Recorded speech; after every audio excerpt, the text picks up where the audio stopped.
What's up, guys? Orcus here, and today we got another video. Today we're going to be going over the Watkins Glen Race. I'm sorry I'm a little late to this. I was kind of busy Sunday and Monday. I could have done it Monday realistically, but I was also doing other things, doing stuff around the house, and of course I have work, so it would have been a little tough to do it Monday. I could have, but I just decided today would be a better day to do it, and sorry, it's a little late, but Watkins Glen, not a bad race. I mean, it wasn't a great race. I wouldn't even say it was a good race.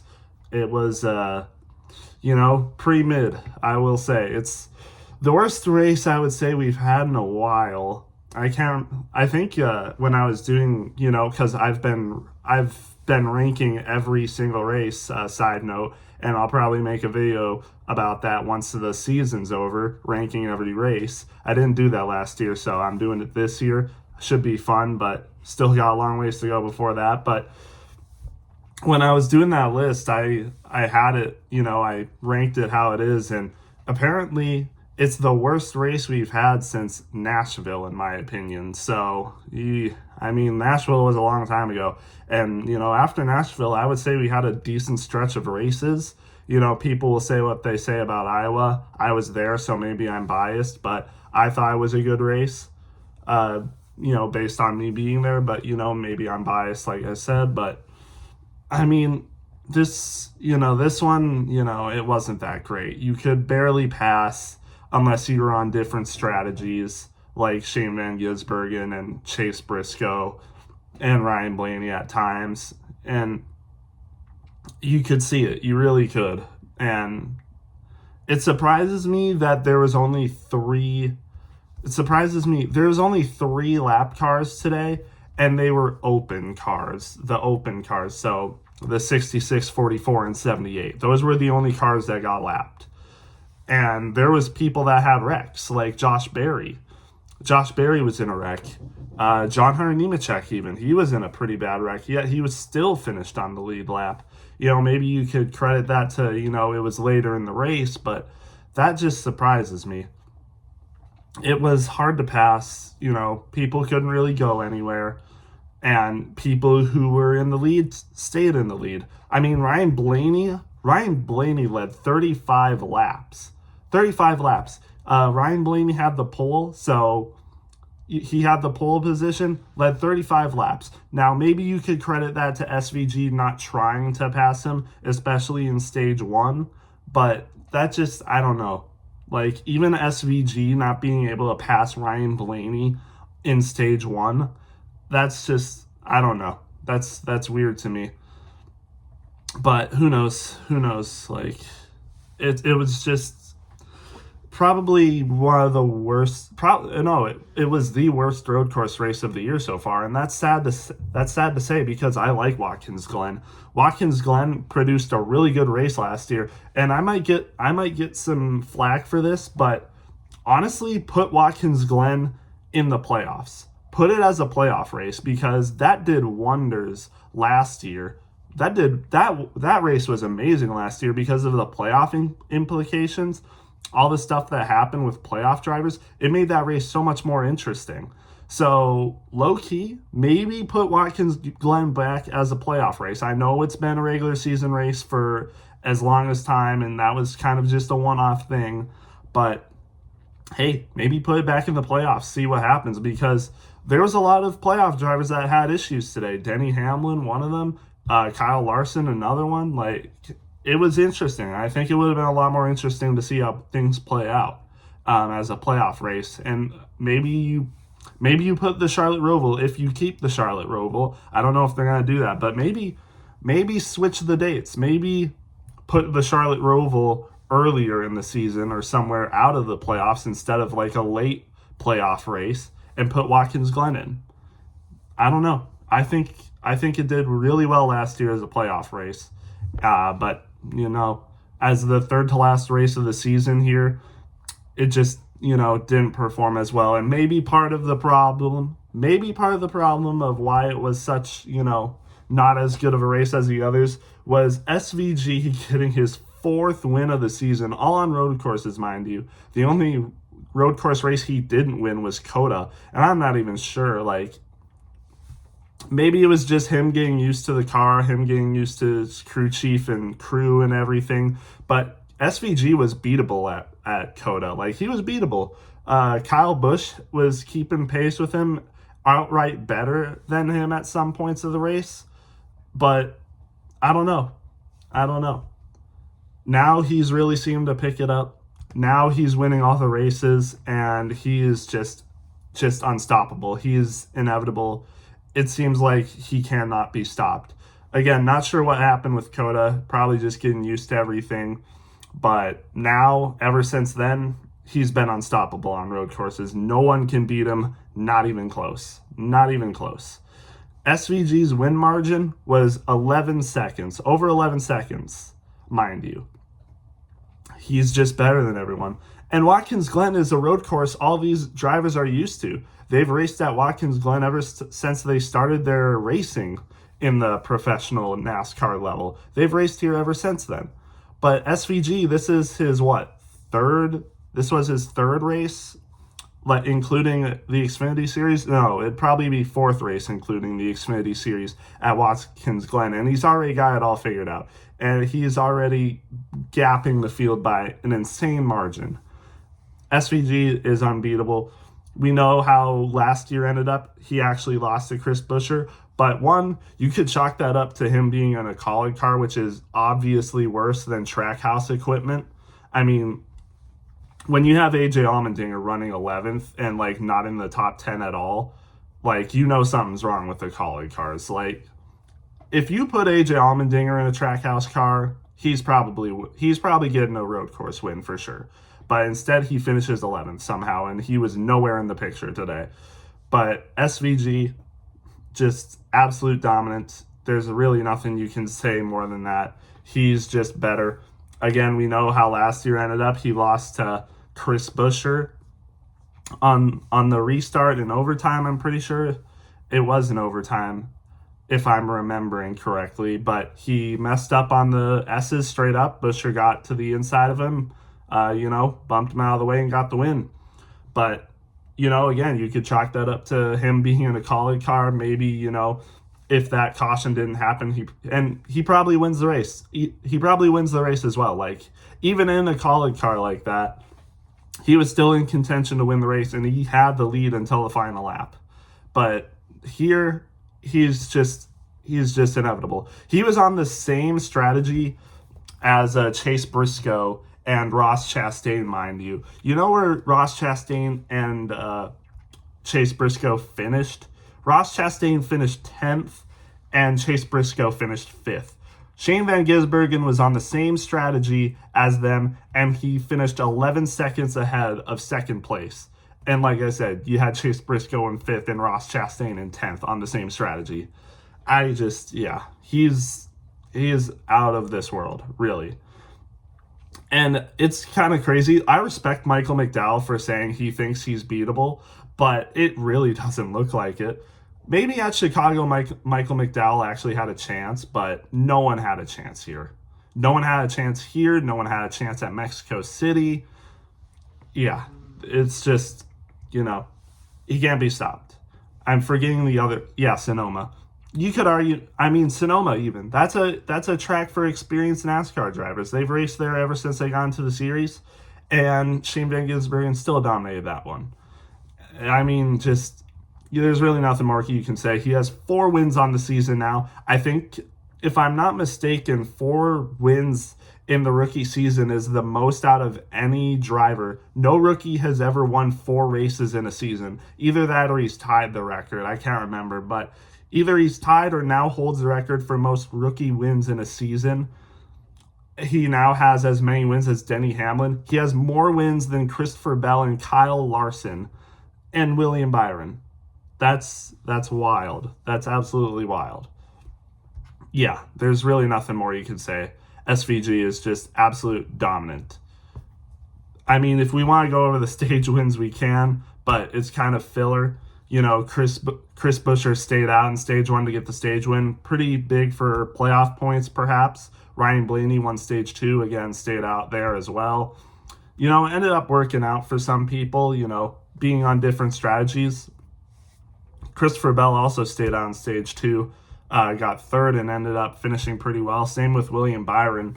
It seemed like staying out and getting points in stage 2 actually benefited the top 3, Ryan Blaney, William Byron, and Christopher Bell, as they ended up finishing in the top 10, with Christopher Bell finishing second, Byron fourth, and Blaney sixth. Chris Buescher ended up having a really good day too, ends up finishing third.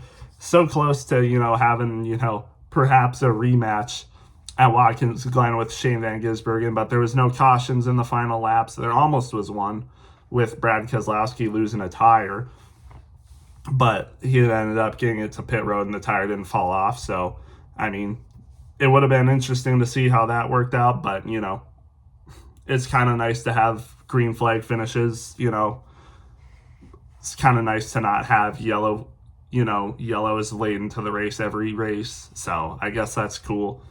But yeah, Shane Van Gisbergen ended up finishing first, of course.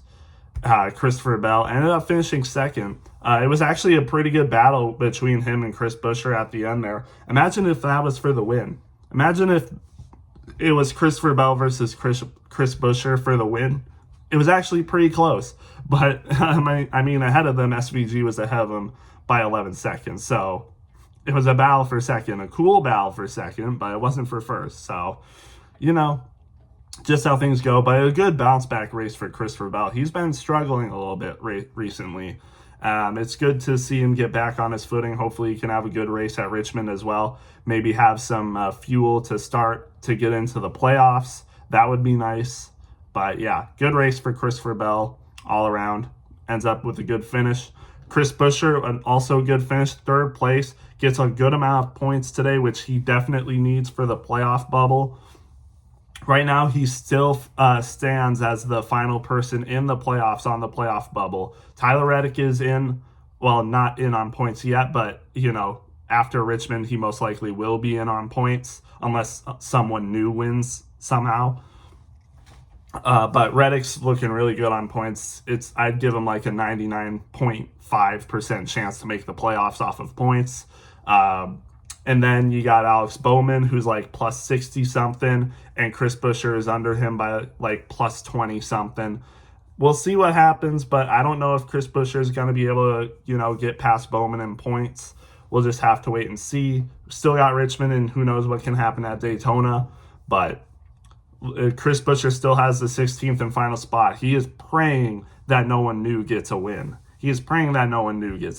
That's under him, because that would mean he would be out of the playoffs for 2 years in a row. And Chris Buescher is a really good driver.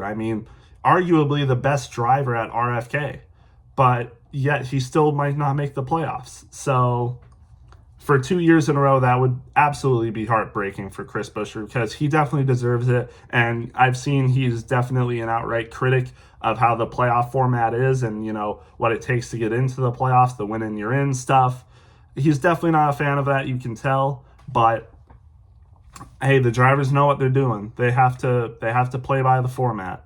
And, it would definitely really suck if Chris Buescher misses the playoffs again, because he definitely deserves to be in the playoffs, in my opinion. Again, I'm one of those people that's, somewhat of an outspoken critic of the win and you're in format. I disagree. Like, if you get one win on the season and you're like, I don't know, less than 25th, or like even less than, 22nd or 23rd in points, definitely 25th or less. If you're 25th or less and then you get one win and you're in the playoffs, and it's probably on a super speedway, and that automatically gets you in over someone like Chris Buescher, who is a very consistent driver, gets top 10 finishes all day, it kind of sucks. It definitely sucks for those kinds of drivers. But at the same time, I do like rewarding wins. If you're going to sit here and argue that Shane Van Gisbergen doesn't deserve to be in a playoff setting, you're crazy. 4 wins all on road courses, absolutely dominant on road courses, the best there is, and you think he doesn't deserve to, fight for a good spot in the playoffs? I don't agree with that. he is special and he deserves to be rewarded. And, people will say, like, oh, winning in itself is a reward. Well, I mean, playoffs, it gives them a lot more attention. It will give Shane Van Gisbergen a lot more attention. I can guarantee that. When Shane Van Gisbergen is in the playoffs, he will have a lot more attention. But, once those races start, if we weren't in the playoffs, once those races happen, he wouldn't have any spotlight. And I don't agree with that. He should have some spotlight, in a later setting of the season. That's why I like the playoffs. It gives all the drivers that make it a spotlight. Otherwise, they would have nothing in some of those races.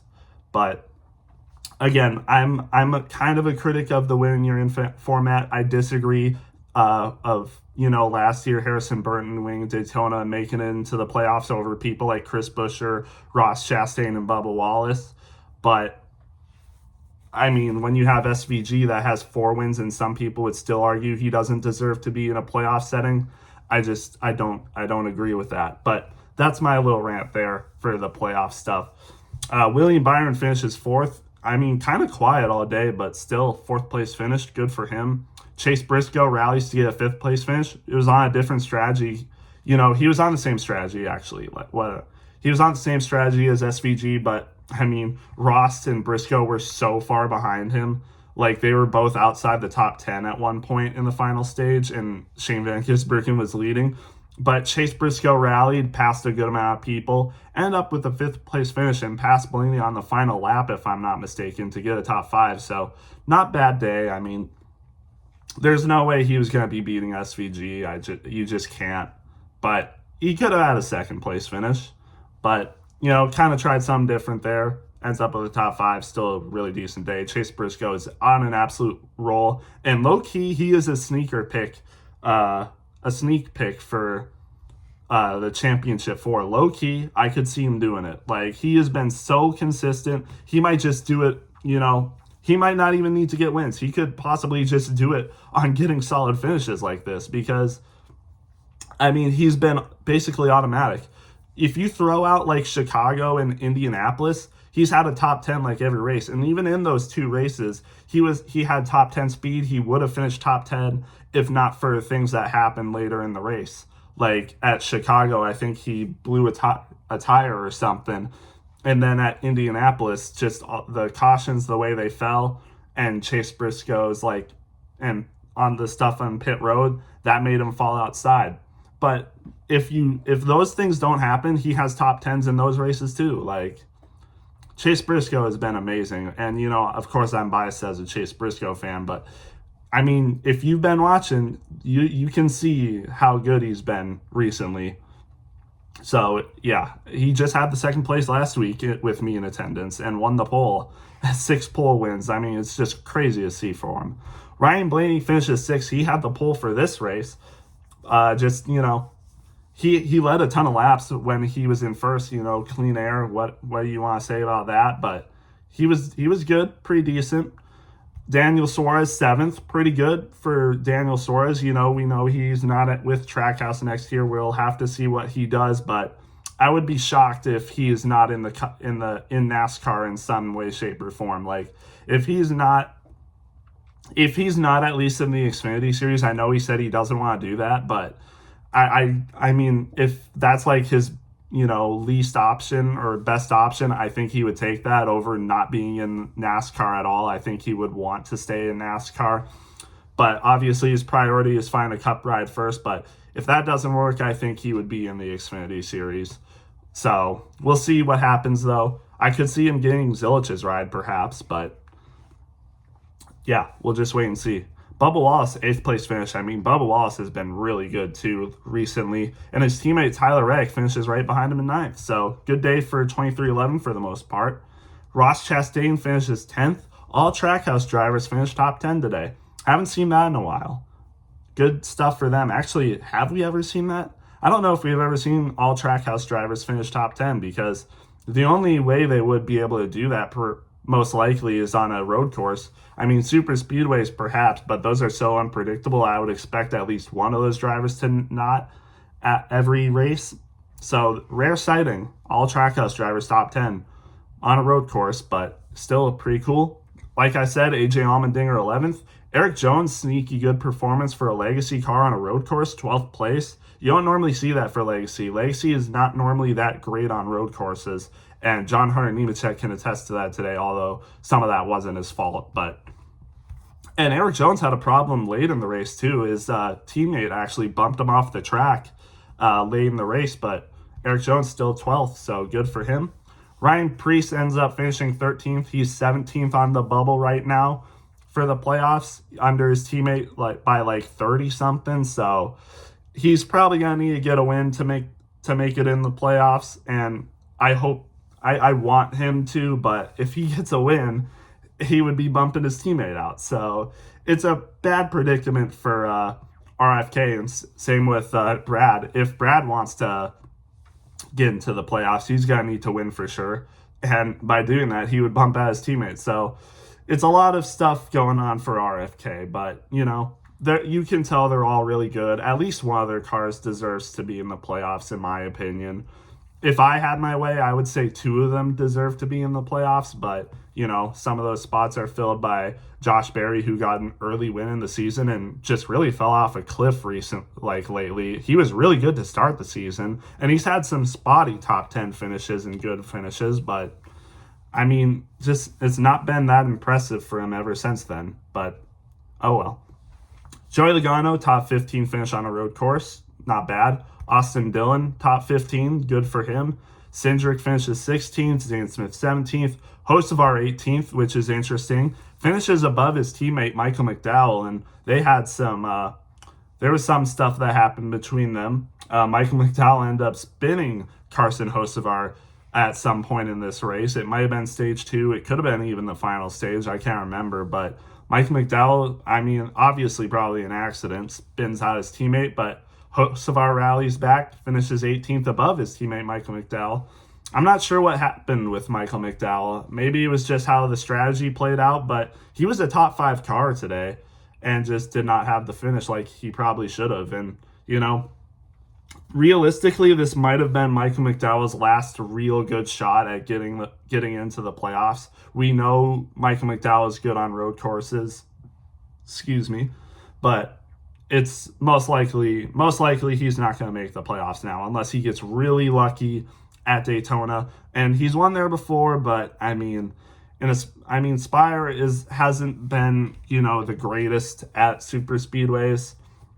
Justin Haley, I'd say, has been the best at super speedways out of those 3, but Michael McDowell, it's probably over now unless he gets really lucky, like I said, but I really don't see that happening. Alex Bowman 20th, Noah Gragson 21st, Kyle Busch 22nd. He was having a good day too. He had some incidents with Denny Hamlin and Ross. Ross was kind of a terrorist out there low key today. He also bumped Chase Briscoe off the track, and Chase Briscoe had ended up going through the grass and back on the track. I was hoping he didn't have damage after that because he kind of took a bumpy ride there, but still had it, so good for him. But he was also involved in the incident with Denny Hamlin and Kyle Busch. He was on the inside, got into Denny Hamlin, who got into Kyle Busch. So unfortunate because Kyle Busch also had a good car, like I said, but yeah, unfortunate. Ricky Stenhouse 23rd, Riley Herbst 24th, Denny Hamlin 25th. Like I said, got into that incident, probably had some damage, but Chase Elliott 26th. Fun fact, this is Chase Elliott's first non-top 20 finish of the season. Chase Elliott has finished top 20 in every race this season except this one, which is ironic because Chase Elliott has been good at Watkins Glen. His first win was at his first win ever was at Watkins Glen, and he's been good at road courses, but just didn't happen today. Justin Haley 27th, Todd Gilliland 28th, Cody Ware 29th, Ty Dillon 30th, Brad Keselowski 31st. Unfortunate. He was having a decent day today, in the Watkins Glen, but then that tire came off. Unfortunate. John Hunter Nemechek, like I said, he was involved in that crash, had a bad incident with Ty Gibbs, ended up absolutely destroying his bumper, but still finished the race ahead of Ty Gibbs, ironically. Cole Custer 34th, Josh Berry 35th. He had an incident with Ty Dillon and Zane Smith.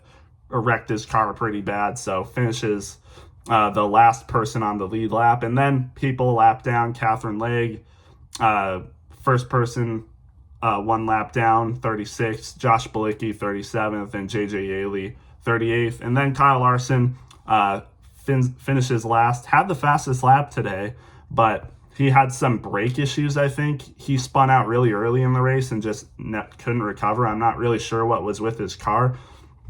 Ended up finishing 15 laps down, so they were probably working on his car a lot because of that. But yeah, just weird stuff there. Unfortunate, unlucky for Kyle Larson. But yeah, that's Watkins Glen. Like I said, it wasn't an amazing race in my opinion, but you know, we move on. We move on to Richmond. Hopefully Richmond can put on a good show. Put on a very interesting show last year, I'll say that.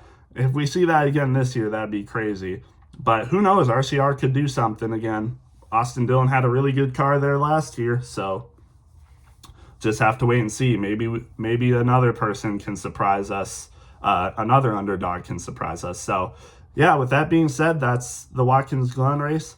Let me know what you guys thought. Like I said, I'd give this like a 7.4, 7.45 out of 10. So, not a good race, mid-race, C-tier race. If you guys know my grading scale, 7.5 or above is a B tier race. And I would say this was just under a low B tier. So just under a good race, just a mid race. And, you know, unfortunately, one of the worst ones we've seen in a minute, in my opinion. But let me know what you guys thought, and I'll see you in the next one.